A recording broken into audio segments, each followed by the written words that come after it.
Welcome to True Crime Melting Pot, a podcast about true crime, serial killers, and all things in between. I'm Jess, the host of this podcast. Like and subscribe to my podcast via Podbean or the iTunes app. Also on Facebook, just search True Crime Melting Pot. All links will be in the bio below. Welcome to Season 2, Episode 9 of the podcast. Again, I thank all of you that are listening to each episode, and we are slowly growing, but we're still growing, so it's really good to see. Please make sure you head over to our socials, just search True Crime Melting Pot or TCM PP on Facebook and Instagram. So get over there and have a look around, even leave some recommendations for podcast topics or leave some feedback about the podcast. All is welcome. Please be advised that this week's episode has details of a mature nature and conversations involving torture, murder, and death of young children. Listener discretion is advised. This week's topic focuses on Dennis Rader, or what he was mostly known as BTK. Dennis Rader, or BTK, was known for murdering 10 people between 1974 and 1991. In this podcast, we'll delve into his life and speak about not just the killings, but also his personal life and what life was like for a daughter that was raised by this man at a time of the murders were happening. So his early life and his personal life. Dennis Rader was born on the 9th of March 1945. He's the oldest of 4 siblings to mother Dorothy and William Rader. Rader grew up in Wichita, Kansas, and it was reported that he enjoyed a seemingly normal childhood with no red flags from his family life that could have contributed to what he did in his life. One red flag, though, was that as a child, he tortured animals and developed a fetish for women's underwear, according to his own later confessions. He admitted after his arrest to stealing his victims' panties, which he was fond of wearing. Rader also told authorities that he began fantasizing about torture and bondage in elementary school. And this is where it began. Rader then attended Kansas Wayland University from 1965 to 1966. From 1966 to 1970, Rader had dropped out of college and spent his time in the US Air Force. When he was discharged from the Air Force, Rader moved to Park City, where he worked in a deli at the local grocery store. Rader married his wife Paula Dietz on the 22nd of May 1971, and together they had 2 children, his daughter Kerry I will speak about a bit later. Rader then went on to complete an associate's degree in electronics at the Butler County Community College in El Dorado in 1973. When enrolling in Wichita State University, graduating in 1979 with a bachelor degree in administration of justice. As you can see from this, Rader was not an illiterate man. He was driven and wanted to be educated, and also had a seemingly normal adolescent and start to his adult years. During this time, Rader had a job as an assembler for an outdoor supply company. He then worked at the base office for a security company from 1974 to 1988, in some of the homes of people that were terrified of the BTK Killer. So the actual killer was installing security systems in their home. That's extremely terrifying to me. Rader then began his job as a supervisor for the Park City, Kansas Compliance Department. During this time at the Kansas Compliance Department, one of the jobs that Rader was involved with was a dog catcher, to which one woman had stated that he had killed her dog for no reason at all. People reportedly said that Rader at times could be overzealous and extremely strict. Rader was also a member of the Christ Lutheran Church and had been elected president of the church council, and he was also a Cub Scout leader. So he was very involved in the local community, and he was well known within the local community, but he still went around and completed these murders. So now I'll go on to the victims and their murders. So the first victims of Rader was the Oterio family, who were murdered in Wichita, Kansas. The victims were Joseph Oterio, 38, was the father, Julie Oterio, 33, was the mother, and their children, Joseph Oterio Jr., who was 9, and Josephine Oterio, who was 11. Their bodies were discovered by the family's eldest child, Charlie Oterio, who had not yet returned home from school at the time of the murders. The next information is from the court transcripts of Rader, informing the judge on what he did to the family. These are his words, and I have taken these from the transcripts. So this is how the conversation went between Judge Waller and Rader. Waller: Alright, had you planned this beforehand? Rader: To some degree, yes. After I got into the house, I lost control of it, but it was, in the back of my mind, I had some ideas of what I was going to do, but I basically panicked that first day. Waller. Beforehand, did you know who was there in the house? Rader. I thought Miss Oterio and the two younger kids were in the house. I didn't realise Mr. Oterio was going to be there. Alright, how did you get into the house? I came through the back door, I cut the phone lines, waited at the back door, had reservations about even going or just walking away, but pretty soon the door opened and I was in. Alright, so the door opened. Was it open for you, or did I think one of the kids, I think Junior, or not Junior, yes, the younger Joseph, open the door? He probably let the dog out because the dog was in the house at the time. Alright, when you went into the house, what happened then? Well, I basically confronted the family, pulled a pistol to a point at Mr. Oterio and asked him to, that I was there basically. I wanted to get the car. I was hungry, food, I was wanted, and I asked him to lie down in the living room. At this time, I realized that it wouldn't be a really good idea. So finally, the dog was a real problem. So I asked Mr. Oterio, could you get the dog out? So he had one of the kids put it out, and then I took him back to the bedroom. You took who to the bedroom? The family to the bedroom, the 4 members. Alright, what happened then? At the time, I tied them up while still holding them at gunpoint. Well, in between tying, yes, I guess. Alright, after you tied them up, what did you do? Well, they started complaining about being tied up, and I re-loosened the bonds a couple of times. I tried to make Mr. Oterio as comfortable as I could. Apparently he had a cracked rib from a car accident, so I had him put a pillow down for his head. Had he put I think a parka or a coat underneath him. They talked to me about, giving the car and whatever money. I guess they didn't have very much money, and from there I realised that I didn't have a mask on or anything. They could already ID me, and I made the decision to go ahead and put them down, I guess, or strangle them. Alright, what did you do to Joseph Oterio Sr.? Joseph Oterio? Yes, Joseph Oterio Sr., Mr. Oterio, the father. I put a plastic bag over his head and then some cords and tightened it. Was this in the bedroom? Yes, sir. Did he in fact suffocate and die as a result of this? Not right away, no sir, he didn't. What happened? Well, after that I did Mrs. Oterio. I had never strangled anyone before, so I really don't know how much pressure you had to put on a person or how long it would take, but was she also tied up there in the bathroom? Yes, both her hands were tied and feet were tied up. She was on the bed. Where were the children? Well, Josephine was on the bed and Junior was on the floor at the time. So we're talking first of all about Joseph Oterio. So you put the bag over his head and tied it, and he did not die right away. Can you tell me what happened in regards to Joseph Jr.? He moved over real quick, and I think I saw a hole in the bag. I could then tell he was having problems there. That at the time the whole family they went and panicked on me. So I worked pretty quick. You worked pretty quick. What did you do? Well, I strangled Mrs. Oterio, and then she went out. She passed out. I thought she was dead. She passed out, and I strangled Josephine. She passed out. I thought she was dead, and then I went over and put the bag on Junior's head, and then if I remember right, Mrs. Oterio came back. She came back and, sir, let me ask you about Joseph Oterio Sr. He had torn a hole in the bag. I think I put either a cloth or a t-shirt or something over his head, then a bag. Did he subsequently die? Yes. I didn't stay there and watch him. I was moving around the room. Alright, so you indicated you strangled Mrs. Oterio after you'd done this, is that correct? Yes, I went back and strangled her again, and finally killed her that time. So this is in regards to count 2. You first of all put the bag over Joseph Oterio's head, and he tore a hole in the bag, and then you went ahead. Did you strangle Mr. Oterio then? First of all, Mr. Oterio was strangled, a bag put over his head and strangled, and then I thought he was going down. Then, when I went over and strangled Mrs. Oterio, and I thought she was down, then I strangled Josephine, thought she was down, and then I went over to Junior and put the bag on his head. After that, Mrs. Oterio woke back up, and she was pretty upset what's going on, so I came back, and at that point in time, I strangled her with a death strangle at that time.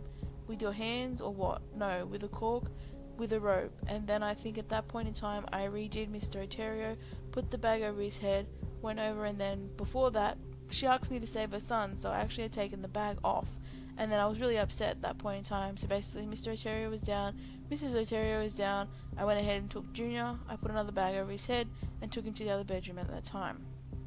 What did you do then?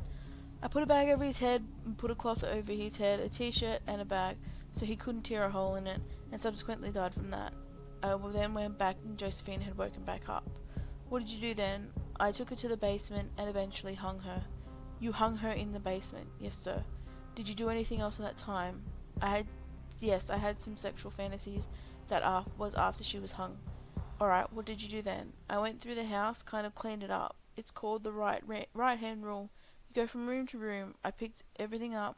I think I took Mr. Oterio's watch. I guess I took a radio. I'd forgotten about that, but apparently I took a radio. Why did you take these things? I don't know, I have no idea. What happened then? I got the keys to the car. In fact, I had the keys I think earlier before that because I wanted to make sure I had a way of getting out of the house. I cleaned the house up a bit, made sure everything was packed up and left through the front door. I went over to their car, then drove it to Dylan's and left the car there, and then eventually walked back to my car. Alright, sir, from what you have said, I take it the facts you've told me apply to both counts. All counts, 1, 2, 3, and 4, is that correct? Yes, sir.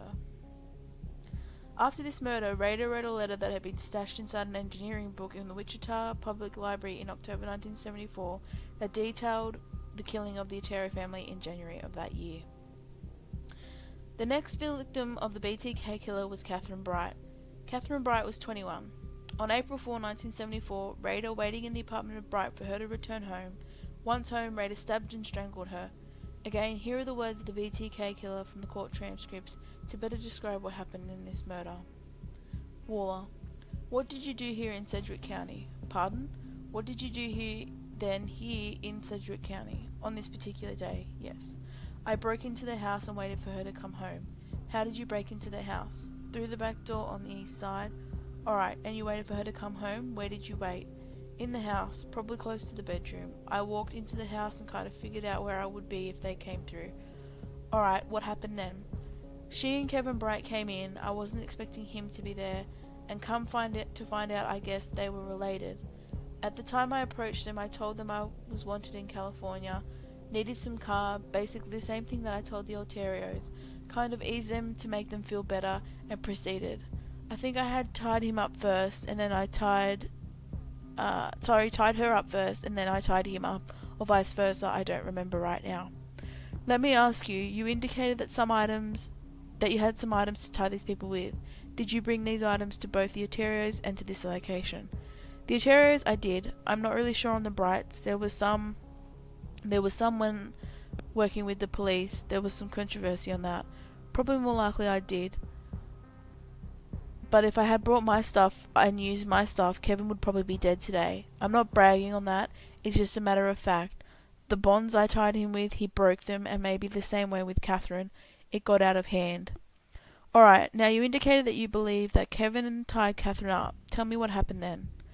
Okay, I moved. Well, after. I really can't remember, Judge, whether I had tied him up or she tied him up.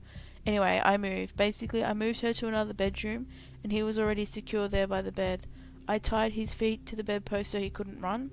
I tied her in the bedroom and came back to strangle him, and at that time we had a fight. Were you armed with a handgun at that time? Yes, I had a handgun. What happened when you came back? I actually had 2 handguns. Well, I started to strangle him. Either the rope broke or he broke his bonds. He jumped up real quick, like I pulled my gun real quickly, hit him in the head. He fell over. I could see the blood. As far as I was concerned, I thought he was down and was out, and then went to start to strangle Catherine. And then we started fighting because bonds weren't very good, and so back and forth we fought. You and Catherine. Yes, we fought. And I got the best of her, and I thought she was going down, and then I could hear movement in the other room. So I went back, and I thought she was going down, and I went back to the other room, and where Kevin was, and I tried to re-strangle him at that time. He jumped up, and we fought, and he, about that time, shot me because he got the other pistol that was in my shoulder here. I had my Magnum in my shoulder. Did you have it in your shoulder holster? Yes, I had the Magnum in a shoulder holster. The other one was a .22. And we fought at that point in time, and I thought I was going to go off. I jammed the gun. I stuck my finger in there and jammed it. I think he thought that was the only gun I had, because once I either bit his finger or hit him or something, got away and used the .22 and shot him one more time, and I thought he was down for good that time. Alright, so you shot him in the second time? Yes, sir. What happened then? I went back to finish the job on Catherine. She was fighting, and at that point in time I'd been fighting her, and then I heard I don't know whether I was basically losing control, The strangulation wasn't working on her and I used a knife on her. You say you used a knife on her, what did you do with the knife? I either stabbed her 2 or 3 times, either here or here, maybe 2 back here, 1 here, or maybe 2 times back there. You pointed to your lower back and yes, underneath the ribs. Underneath the ribs, up under the ribs. So after you stabbed her, what happened? Actually, I think at that point in time, well, it was a total mess because I didn't have control on it. She was bleeding, she went down, I think I went back to check on Kevin or that, or at that basically same time I heard him escape. It could be one of the two, but all of a sudden the front door of the house was open and he was gone, I tell you what I thought the police were coming at that time. I heard the door open, I thought, that's it, and I stepped out there and I could see him running down the street, so I quickly cleaned up everything that I could and left. Alright, now Mr. Rader, you indicated that the Ontario's didn't have a mask on. Did you have a mask on at the Brights? No, I didn't. Alright, so what happened then? I already had the keys to the cars, and I thought I had the right key to the right car. I ran out to the car and thinking it was pick up out there. I tried it didn't work. And then at that point in time he was gone running down the street. I thought, yes, I'm in trouble. So I tried it didn't work, so I just took off and went east, worked back towards WSU campus where my car was parked. Alright, so you had the car parked at Wichita State University campus. Yes, the campus, So how far away were you from the Brights residence? Oh, I parked, was that the 13th? And they were on the 13th. What is it, the 17th? Yes, I was just about 1 block off of the 17th, where the car was. There's a park there, I parked at the park. I walked then to the 13th, to the Bright residence, so I basically ran back. Alright, so you were able to get away in your car? Yes, sir. As you just heard from this recount, Rader was not wearing a mask for both of these murders and still got away for so long. They both did not identify, well, obviously the first family had all passed away, but the second one, Bright, had been able to escape, but he still wasn't identifiable until much later on. So the next victim of the BTK was Shirley Vian. Shirley Vian was 24 and murdered on the 17th of March 1977. There was a 3-year gap between the murders of the Ontario family and Catherine Bright and Shirley Vian. Here's the recount from the day, from the court transcripts taken on what occurred that day. Now let's turn to count number 6. In that count, they claim on March 17th, 1977, in Cedric County, Kansas, that you unlawfully killed Shirley Vian maliciously, willfully, deliberately, and with the premeditation by strangulation, inflicting injuries from which she died on the 17th of March 1977. Can you tell me what you did on that day? Yes, before Vian was actually on that one, she was a complete random. There was actually someone across from the Dillons that was a potential target. It was called Project Green. I think I had project numbers assigned to it, and that particular day I drove to Dillons and parked in the parking lot and watched this particular resident, and then got out of the car and walked over to it's probably in the police report, the address. I don't remember the address now. Knocked, nobody answered it. So I was all keyed up, so I just started going through the neighbourhood. I had been through the neighbourhood before. I kind of knew a little of the layout of the neighbourhood. I'd been through the back alleys and knew where certain people lived. While I was walking down Hydraulic, I met a young boy and asked him if he could ID some pictures. Kind of was a ruse, I guess. A ruse, as you call it. And I had to feel out and saw where he went. I went to another address, knocked on the door, nobody opened the door. So I just noticed where he went and went to that house, and we went from there. Now you call these projects. Were these sexual fantasies also? Potential hits. In my world, that's what I call them. They were called projects, hits. And why did you have these potential hits? Was this to gratify some sexual interest, or... Yes, sir, I had a lot of them. So if one didn't work out, I just moved to another. So I am to understand it then on the 17th of March 1977, you saw this little boy go into a residence, and you tried another residence, sir? You tried another residence and no one was there. Right. So you went to the residence where the little boy was. Right, and I watched where he went. What happened after that? After I tried this one residence, nobody came to the door. I went to this house where he had went in, knocked on the door and told them I was a private detective, showed them pictures and just showed the boy, asked if they could ID the pictures. And at that time, I had a gun here, So I just kind of forced myself in. I just walked in, just opened the door, walked in, and then pulled a pistol. What gun? What pistol? A 357 Magnum. So you had only one gun? Yes, sir. What happened then? I told Miss Vian that I had a problem with sexual fantasies and I was going to tie her up, and may that I might have tied the kids up. If she would cooperate with me at the time. We went back. She was extremely nervous. I think she even smoked a cigarette, and we went back to one of the back areas of the porch. I explained that I had done this before, and I think at that point in time, I think she was sick because she had her nightrobe on. I think if I remember right, she had been sick. I think she came out of the bedroom when I went into the house. So anyway, we went back to her bedroom and I proceeded to tie the kids up, and they started crying and it got real upset. So I said, oh, this is not going to work. So we moved into the bedroom, she helped me, and then I tied the door shut. We put toys, blankets and odds and ends in there for the kids to make them as comfortable as we could. We tied one of the bathroom doors shut so they couldn't open it, and she went back to help me shove a bed up against the other bathroom door. And then I proceeded to tie her up. She got sick and threw up. I got her a glass of water, comforted her a little bit, and then I went ahead and tied her up and put a bag over her head and strangled her. Alright, was this a plastic bag also? Yes, sir, I think it was, but I could be wrong on that. It was something. I'm sure it was a plastic bag, yes. And you say you put a bag over her head and strangled her. What did you strangle her with? Well, actually, I think on that I had tied her legs to the bedpost and worked up with the rope all the way up, and then what I had left over I looped over her neck. So you used this rope to strangle her? Yes, I think it's the same one I tied her body with. What happened then? Well, the kids were really banging on the door, hollering, screaming, and then the telephone rang, and they talked about earlier that the neighbours were going to check on them. So I cleaned everything up real quick, got out of there and went to my car. Now, when you say you cleaned everything up, well, I mean I put my stuff. I had a briefcase, whatever I had laying around, ropes, tape, cord, I threw that in there. You know, whatever that I brought into the house. That you brought to the Bright residence also? There is some, I think that was basic stuff, but I don't remember bringing total stuff like that to some of the others. Was this kit that you had prepared? Yes, I call them my kit. Hit kit. Alright, so you left the Vian residence and you had parked your vehicle near there? Yes. Still the same parking lot at Dillon's, at Hydraulics. What is that? Berry, Lincoln, and Hydraulic. Now, as you can hear from that, he didn't really have any interest in the children. The first murders, I'm assuming he killed the children due to him or their age. I wasn't able to find the age of the children involved in this second one, but I'm assuming that they were quite small.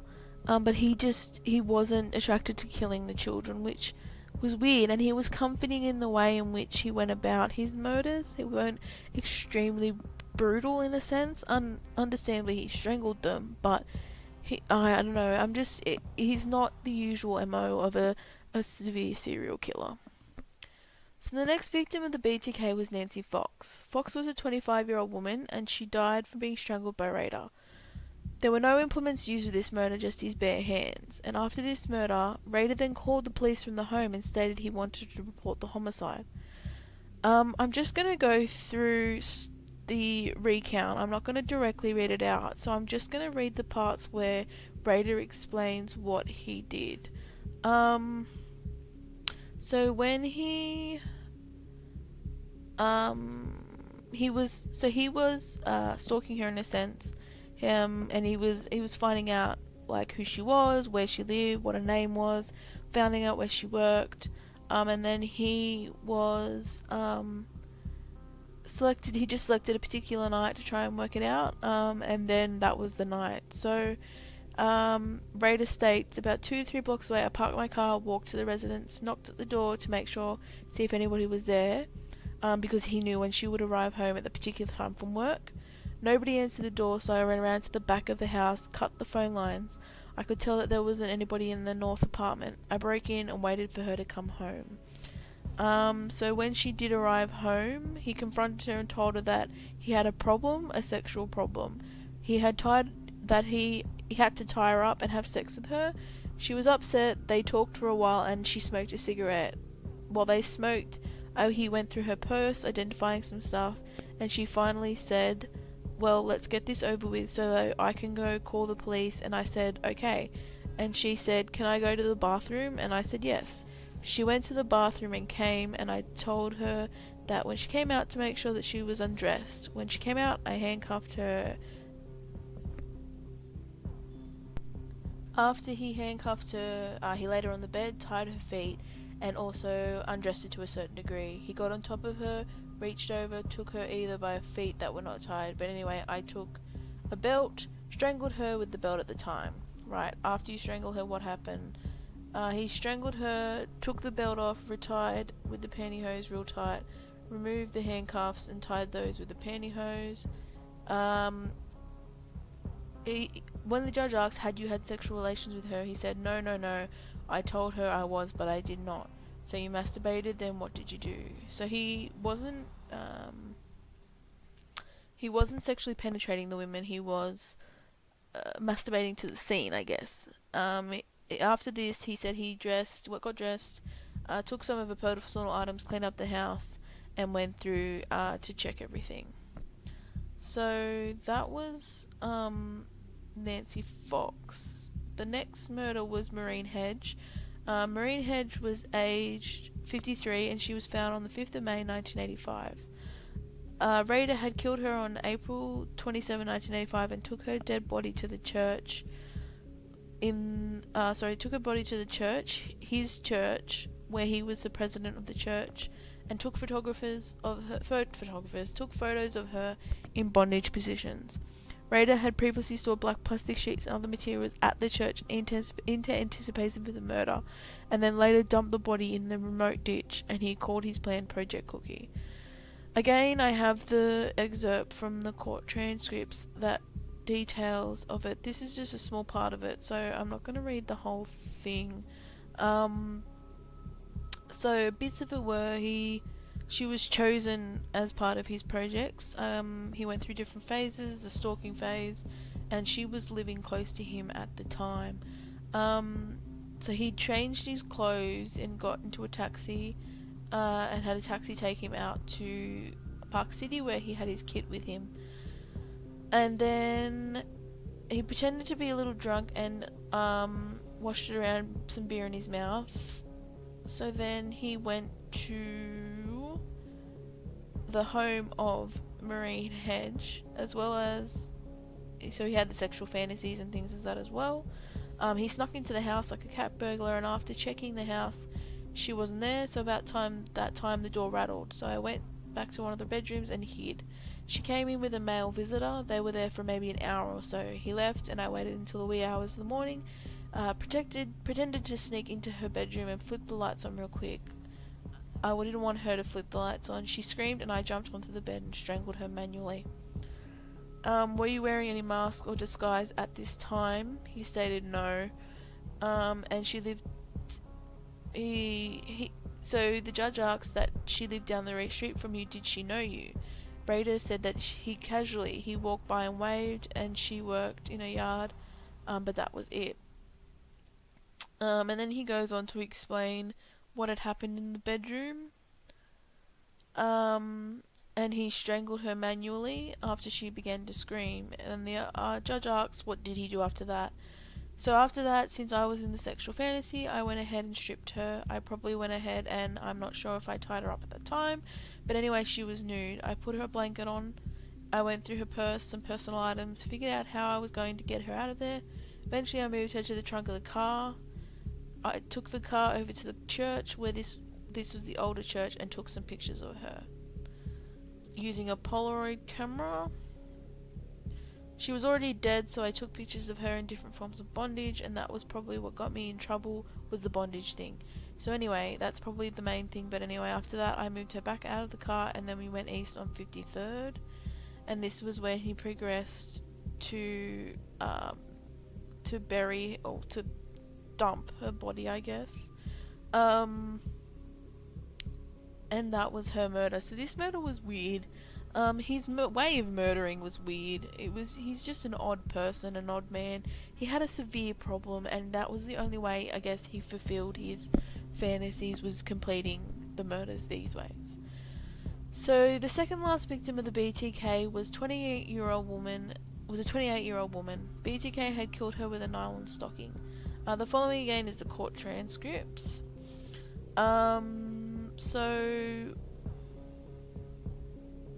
This one he pretended to be a telephone operator, or not an operator, but a person that fixed his telephone lines. And she allowed him into the home. He went over to found where the telephone was and simulated that he was checking the phone. He had a make-believe instrument, and she was looking away. He drew a pistol and asked her if she would go to the bedroom. After this, they went to the bedroom. He told her he was going to tie her up. She was very upset, and I think we used some material that was in another thing. I'm not sure what I used, but the material that I had in the bedroom. After that, I tied her hands. She broke that, and we started fighting, and we fought quite a bit back and forth. She was physically fighting you. Yes, sir. What happened then? I finally got the hand on her, got a nylon sock, and started strangling her. So you wrapped the stocking around her neck? He nods, yes. After this, he thought she was dead, but she wasn't moving anymore. Rearranged her clothes a little bit, took some photos. I think 3 of them, that's he states. And then after that, there was a lot of commotion. She had mentioned something about her husband coming home, so I got out of there pretty quick. The dogs were raising a lot of cane in the back. Doors and the windows were all open in the house. There was a lot of noise when we were fighting, so I left pretty quickly, put everything in the briefcase, and I already gone through her purse, got the keys to a car, and then used her car to get away to his car. So you indicated that you thought she was dead. Did you assume later she was not dead? Yes, I guess the paramedics arrived and they tried to attempt to revive her, and that failed. I don't know if she died there or on the way to the hospital or at the hospital, I don't recollect. But she did die later of his strangulation. So the final victim of the BTK was Dolores E. Davis. Davis was the eldest of the BTK's victims, and she was 62 years old at the time of the death. So these are the words from the BTK Killer on that day. So, Rader. On that particular day, I had some commitments. I left went to one place, changed my clothes, went to another place, parked my car, finally made arrangements on my hit kit, changed my clothes, and then walked to that residence. After spending some time at that residence, it was very cold that night. I had reservations about going in, but I had cased the place before and really couldn't figure out how to get in, and she was in the house, so I finally just selected a concrete block, threw it through the plate glass window on the east, and came on in. What happened next, says the judge. Noise. I just went in. She came out of the bedroom and thought that a car had hit her house. I told her I used the ruse of being wanted. I was on the run. I needed food, car, warmth, warm up. I asked her, I had handcuffed her and kind of talked to her. Told her that I would like to get some food, get her keys to her car, kind of rest assured, talked with her a little bit more, calmed her down a little bit. Then eventually I checked. I think she was still handcuffed. I went back and checked out where the car was, simulated getting some food, odds and ends in the house, kind of like I was leaving. Then I went back and removed her handcuffs, tied her up, then eventually strangled her. You say eventually strangled her, said the judge. Well, after I tied her up, I went through some things in the room there and then strangled her. You said you went through, what were you looking for something? Well, some personal items, yes. I took some personal items from there. Did you take some personal items in every one of these instances? Yes, on the hedge. I did on the hedge. Don't remember anything at Vicky's place. The Ontario's, I got the watch, the radio. I don't think any at the Brights. And the Arns, no, I don't think so.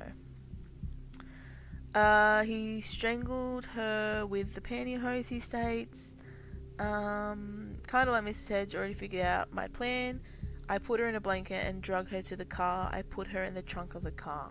So you were able to strangle her to death with the pantyhose? He states, yes, sir. After this, he did another check through the house, and he realized he dropped his gun somewhere. He was distraught trying to figure out where it was. So he went back into the house and realized he dropped it when he went in. He then threw the keys on top of the roof for the car, walked from her car to his car, took his car, drove it back, and I either dropped more stuff off or picked it up. put them in the car and drove east of Sedgwick County and dropped her underneath the bridge. So they were all the victims of the BTK. So as there was such a gap between the BTK and him being solved, these cases had become cold cases. So this was when Rader began his communications with the media up until his arrest. So due to not hearing anything from the BTK within 25 years, this was what resulted. So Rader began his communications with the media and other outlets. This resulted in 11 communications with different people before his capture. In March of 2004, Rader had sent a letter to the Wichita Eagle addressed Bill Thomas Kilman. This letter claimed the murder of Vicky Wedgerell. Enclosed with the letter was a copy of her license and photographs of her body. Before this letter was sent, the murderer of Wedgerell was not determined to be a victim of the BTK, but this letter then confirmed it. In May 2004, a word puzzle was received by KAKE, which was like a TV broadcaster. On the 9th of June 2004, a package was found taped to a stop sign at the corner of 1st and Kansas in Wichita containing graphic descriptions of the Ontario murders and a sketch labelled "The Sexual Thrill Is My Bill." Also enclosed was a chapter list for a proposed book entitled The BTK Story, which mimicked a story written in 1999 by Court TV crime writer David Law. Chapter 1 was entitled A Serial Killer is Born. In December 2004, Wichita police received another package from the BTK Killer. This time the package was found in Wichita's Murdoch Park. It contained the driver's license of Nancy Fox, which was noted as stolen from the crime scene, as well as that doll was symbolically bound by the hands and feet with a plastic bag tied over its head. In January 2005, Rader attempted to leave a cereal box in the bed of a pickup truck at Home Depot in Wichita, but the box was at first discarded by the owner. It was later retrieved from the trash after Rader himself asked what had become of it in a later message. Surveillance tape of the parking lot from that date revealed a distant figure driving a black Jeep Cherokee, leaving the box in the pickup. In February, more postcards were sent to KAKE, and another cereal box left at a rural location that contained another bound doll, apparently meant to symbolise the murder of 11-year-old Josephine Ontario, in his letters to police. Rader asked if his writings, if put on a floppy disk, could be traced or not. The police answered this question via a newspaper ad posted in the Wichita Eagle saying it would be okay to use the disk. The part I found quite funny about this was that one, police had only had to do this to capture the BTK, and that Rader actually believed it, and as to what happened next was his own doing. So on February 16, 2005, he sent a floppy disk to the Fox TV station KSAS in Wichita. Forensic analysis quickly determined that the disk had been used by the Christchurch Lutheran Church in Wichita. As well as reference to the name Dennis, an internet search determined that Dennis Rader was the president of the church council. From the Home Depot incident, the police also knew that BTK owned a black Jeep Cherokee. When investigators drove by Rader's house, they noticed a black Jeep Cherokee parked outside. The police had a strong circumstantial evidence against Rader, but they needed more direct evidence to detain him. They obtained a warrant to test the DNA of a pap smear Rader's daughter had taken at the Kansas State University Medical Clinic when she was a student there. The result of a familiar match to the sample taken from Wedgerell's fingernails. This indicated that the killer was closely related to Rader's daughter and was the evidence police needed to make an arrest. On February 25, 2005, Rader was detained near his home in Park City and accused of the BTK killings. At a press conference the next morning, Wichita Police Chief Norman Williams announced, "The bottom line, BTK is arrested." An officer asked Mr. Rader, "Do you know why you're going downtown?" Rader replied, "Oh, I have his suspicions why." Wichita Police, the Kansas Bureau of Investigation, the FBI, and ATF agents searched Rader's home and vehicle, seizing evidence including computer equipment, a pair of black pantyhose retrieved from a shed, a cylindrical container. The church he attended, his office at City Hall, and the main branch of the Park City Library were also searched.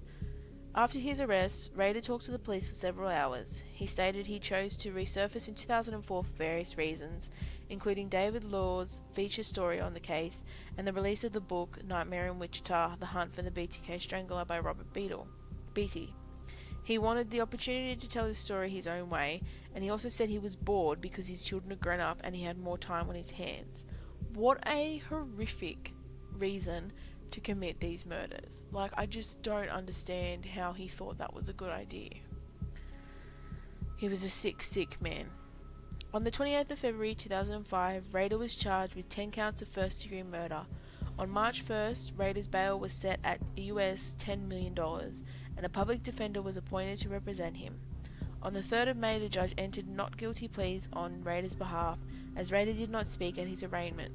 However, on the 27th of June, the scheduled trial date, Rader changed his plea to guilty. He described the murders in detail and made no apologies, as to what I read out before. Rader pleaded guilty to the murders on the 27th of June 2005, giving a graphic account of his own crimes. At Rader's August 18th sentencing, victims' families made statements, after which Rader apologised in a rambling 30-minute monologue that the prosecutor likened to the Academy Awards acceptance speech. His statement had been described as an example of often observed phenomenon among psychopaths, their inability to understand the emotional content of language. He was sentenced to 10 consecutive life sentences with a minimum of 175 years. Kansas had no death penalty at the time of the murders, and Rader was ineligible for the death penalty because Kansas did not have it at obviously the time period when which he committed the crimes. Kansas then reinstated the death penalty in 1994. So current day, Rader is now in solitary confinement for his protection with 1 hour of exercise per day and showers 3 times per week. This will likely continue indefinitely. The beginning of 2006, he was allowed access to television and radio, to read magazines and other privileges for good behaviour. So that brings us to the end of episode 9, guys. Thank you so much for listening again. I greatly appreciate your support. This episode was a lot of details to handle and a lot of sort of me reading out court transcripts, but I wanted to give you exact information about what happened with this killer, and also that I had the accessibility to it. I don't really have much accessibility usually to majority of things, but this case I found a lot of the information online, so it was really good. So I greatly appreciate your support, guys. So please head over to our socials and give us a like or a comment. It's much appreciated, and I will see you guys next time. Thank you for listening.